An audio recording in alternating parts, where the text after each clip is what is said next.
These tough economic times have some single folks rethinking the traditional rules about money and dating. Joining us for some insight are Nicole Beland, executive editor of Cosmopolitan magazine, and Matt Titus, author of Why Hasn't He Called? Good morning to you both. Good morning. All right, so all of the sort of old rules about money and dating were kind of thrown out the window some years ago, although many women very reluctant to necessarily participate.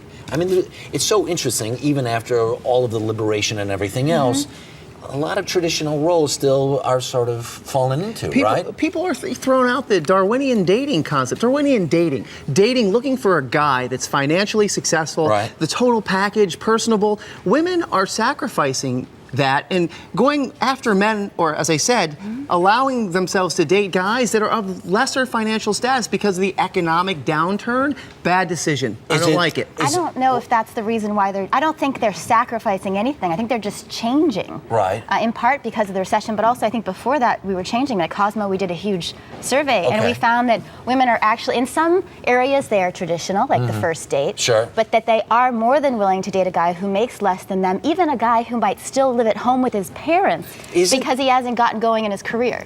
Isn't there a tendency, though, in these tough times to go for the guy as opposed to say, well, there are less guys with less money out there, so I should just go for a schlub? Or should a woman be thinking, I need to go, I want to hit the mother load? A woman needs to hit the mother load, Harry. She needs to be patient, and she needs to search and seek out that kind of man, because he does exist. A guy on his mother and father's couch, that guy shouldn't be dating. He should be looking at his career and trying to... It all depends on how old he is. I think it's a basic instinct to want to be with a guy who can provide for you, because for millennia we've been programmed to do that, but it's not your only instinct, and it's not the only thing you'll find attractive. All right, but we're in these topsy-turvy times now. Okay, assume you make more money, you go out with Matt. Should be going out for my looks. And he's broke. So. He's broke, and but you're cutting him some slack. Right. Who should pay?